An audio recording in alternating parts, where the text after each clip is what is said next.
Protocol public का होता है। सबसे बड़ी ताकत जनता की ताकत है। जनता जिस दिन चाह लेगी पीएम सीएम डीएम को कुर्सी से खींच के नीचे खड़ा कर देगी। जनता का प्रोटोकॉल समझने की आवश्यकता है। जनता के साथ छलावा मत करें। कुछ दिन बाद मोदी जी कहेंगे खाना खाना छोड़ दो। ये सरकार की विफलताओं की तरफ इशारा करता है कि आपको जिस देश ने इतना 56 इंच का सीना दिया है, आपको तीसरी बार प्रधानमंत्री बनाया, 5 बार आप 3 बार मुख्यमंत्री रहे, तो आपके मुंह से ऐसी बातें शोभा नहीं देती हैं। पेट्रोल डीजल में लगातार इजाफा कर रहे हैं आप भारत की जनता के साथ धोखेबाजी का काम कर रहे हैं। आप इस पर अंकुश लगाइए। तो उलूल जुलूल बयान देना बंद करो। 72 मौलानाओं की हलाला की नाजायज औलाद, ऐसे भाटियों से सर्टिफिकेट की आवश्यकता नहीं है ब्राह्मणों को।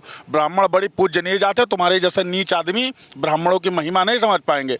ब्राह्मणों ने जब तुम पैदा हुए होगे तो तुम्हारा मुंडन छेदन कराया था, और ज़्यादा बकोगे तो ब्राह्मण तुम्हारा श्राद्ध भी करवा देगा। हमारे साथ आज पहली बार करणी सेना के प्रदेश अध्यक्ष अभिनव सिंह हैं। आज इनसे जब करणी सेना के कार्यकारी प्रदेश अध्यक्ष थे तब हम रूबरू हुए थे। आज पहली बार ये करणी सेना के जब प्रदेश अध्यक्ष बन चुके हैं उसके बाद हमारे साथ रूबरू होने जा रहे हैं। एक मामला चल रहा राजकुमार भाटी का, समाजवादी पार्टी के नेता हैं ये, और इन्होंने ब्राह्मणों को लेकर एक आपत्तिजनक शब्द का प्रयोग किया, जिसको लेकर एक सोशल मीडिया पर ले हैं या फिर ब्राह्मण समाज की बात करें, फिर क्षत्रिय समाज की बात करें, फिर अन्य समाज की बात की, लगातार इसके पीछे रोष आ रहा। माफ़ी मांगी, लेकिन इस पूरे मामले को लेकर अभिनव सिंह का क्या कहना है मैं उनसे पूछना चाहता हूं। अभिनव जी, स्वागत है सबसे पहले तो आपका।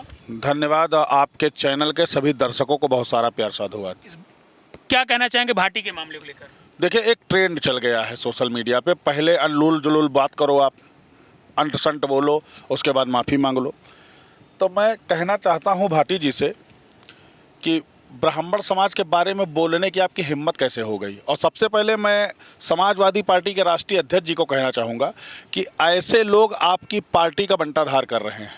ऐसे लोगों पर अंकुश लगाइए, इनको पिछवाड़े पर लात मार के पार्टी से बाहर का रास्ता निकालिए। नए चुनाव में ब्राह्मण समाज यदि नाराज हो गया तो आपके द्वारा की गई और माननीय श्रद्धेय धरतीपुत्र मुलायम सिंह के द्वारा की गई जो सम्मान दिया गया जनेश्वर जी को, तमाम पार्टी के शीर्ष नेतृत्व को, वो सब बेकार हो जाएगा। और भाटी से कहना चाहता हूँ, तुमको वैश्याओं के बारे में बड़ी जानकारी है, वहीं से निकले हो क्या? अगर उसी की पैदावार हो तो बताओ। ब्राह्मण समाज इतना सक्षम है कि तुमको उसी जगह वापस भेज देगा। तो उलूल जुलूल बयान देना बंद करो। 72 मौलानाओं की हलाला की नाजायज औलाद, ऐसे भाटियों से सर्टिफिकेट की आवश्यकता नहीं है ब्राह्मणों को। ब्राह्मण बड़ी पूजनीय जात है। तुम्हारे जैसे नीच आदमी ब्राह्मणों की महिमा नहीं समझ पाएंगे। ब्राह्मणों ने जब तुम पैदा हुए होगे तो तुम्हारा मुंडन छेदन कराया था, और ज़्यादा बकोगे तो ब्राह्मण तुम्हारा श्राद्ध भी करवा देगा। ब्राह्मण उस कुल का नाम है। ऐसे जो है नमूने क्या जाने कि ब्राह्मण क्या चीज़ है।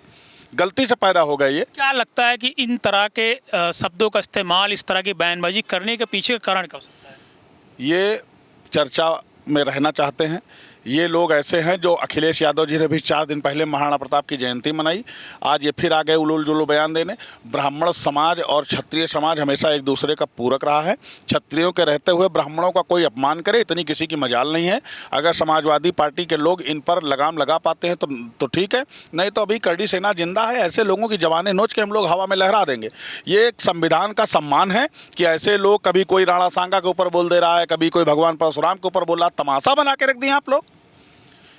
चुनाव आते ही आपके स्वर बदल जाते हैं, फिर आप जो है परशुराम जयंती और दुनिया के उस पर जो है बताने लगते हैं, गाथा गिनाने लगते हैं। तो ब्राह्मण समाज को सोचने की आवश्यकता है कि इनका चाल चरित्र और चेहरा आप देख लीजिए।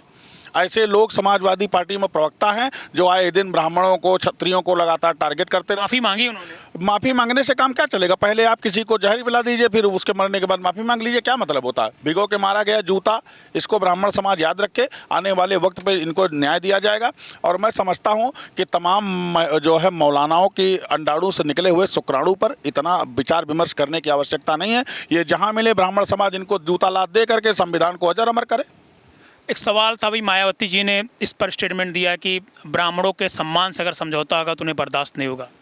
ब्राह्मणों के ऊपर बहुतायत देखा जा रहा है कि लोग गलत टिप्पणियां कर रहे हैं, ब्राह्मणों के साथ गलत व्यवहार किया जा रहा है। ये बड़ा निंदनीय है। ब्राह्मण भारत की आत्मा है, सनातन की आत्मा है। ब्राह्मणों ने अपना सर्वत्र निछावर कर दिया, ज्ञान के रूप में, सम्मान के रूप में, सब कुछ भारत को दे दिया। मोदी जी ने कहा कि सोना ना खरीदो और काफिला गाड़ी का कम कर दो, पेट्रोल की बचत करो, डीजल की बचत करो। क्या लगता है इस पूरी राजनीतिक उनकी बयानबाजी से? कुछ दिन बाद मोदी जी कहेंगे खाना खाना छोड़ दो। ये सरकार की विफलताओं की तरफ इशारा करता है कि आपको जिस देश ने इतना 56 इंच का सीना दिया है, आपको तीसरी बार प्रधानमंत्री बनाया, 5 बार आप 3 बार मुख्यमंत्री रहे, तो आपके मुंह से ऐसी बातें शोभा नहीं देती हैं। पेट्रोल डीजल में लगातार इजाफा कर रहे हैं आप भारत की जनता के साथ धोखेबाजी का काम कर रहे हैं। आप इस पर अंकुश लगाइए। आप उस पर इतना कर दे रहे हैं भारत वाले लोग, तब भी पेट्रोल पूरा नहीं कर पा रहे हैं। तो ये हम जहाँ तक समझते हैं कि सरकार को इस पर अंकुश लगाना चाहिए। ये बहानेबाजी करके आप पब्लिक को हताश निराश मत करिए। बड़ी आशाएं हैं, पब्लिक ने आपको बड़े उम्मीदों से जिताया है कि आप भारत का निर्माण करेंगे। ये इस पे हमें लग रहा है कि विशेष ध्यान देने की आवश्यकता है। वर्क फ्रॉम फॉर होम की बात कर दी कि आप घर पर ही काम करिए, तो ये तो कोरोना हिला दिया ना दोबारा। वर्क फ्रॉम होम तब भी तो लोग कर रहे थे। और हमें लग रहा है कि सरकारी गाड़ियों पे सबसे ज़्यादा अंकुश लगे। जितने भी मंत्री 3-3 4-4 गाड़ियां लेके चल रहे हैं, सबको उनको तो ऑटोस घूम रहे कोई क्या जरूरत मंत्रियों को चलने की भाई? आप स्कूटर चलिए ना, आप जनप्रतिनिधि हैं, आप साइकिल चलिए, ई रिक्शा चलिए। चल तो रहे हैं। सबसे पहले नेता अपने आप को सुधारे, जनता सुधरी हुई है। हम लोग कहाँ फर्जी चल रहे हैं भैया? हम लोग तो पब्लिक का काम कर रहे हैं, पब्लिक सर्वेंट हैं। तो पब्लिक सर्वेंट तो ये लोग भी हैं, जितने अधिकारी हैं, गाड़ी खड़ी करें, मोटरसाइकिल से जन समस्याओं का निस्तारण करें। और जन समस्याओं का निस्तारण अगर करें तो नेता के और विधायकों के पास जाने की पब्लिक को जरूरत है। प्रोटोकॉल भी तो उनका होता है। प्रोटोकॉल पब्लिक का होता है। सबसे बड़ी ताकत जनता की ताकत है। जनता जिस दिन चाह लेगी पीएम सीएम डीएम को कुर्सी से खींच के नीचे खड़ा कर देगी। जनता का प्रोटोकॉल समझने की आवश्यकता है। जनता के साथ छलावा मत करें, इतनी ओछी राजनीति मत करें कि जनता को आप तरसा दो पानी पानी के लिए। ये बड़ा हमारा देश पता नहीं कहाँ लेके जा रहे हैं नेता लोग। ये हमारा देश का दुर्भाग्य है कि हम ऐसे नेताओं को कुर्सी पर बिठा दे रहे हैं जो हमारी जनता के वोटों की, हमारी जनता की भावनाओं से खिलवाड़ करते हैं लोग। चलिए, बहुत बहुत धन्यवाद। तो हमारे साथ करणी सेना के प्रदेश अध्यक्ष अभिनव सिंह थे, जिनसे हमने बहुत ही साइड में बात की। 2-3 ऐसे सवाल थे जो बहुत दिनों से मैं अभिनव सिंह से पूछना चाह रहा था, क्योंकि इन सवालों का जवाब अभिनव सिंह अपने अंदाज में देते हैं।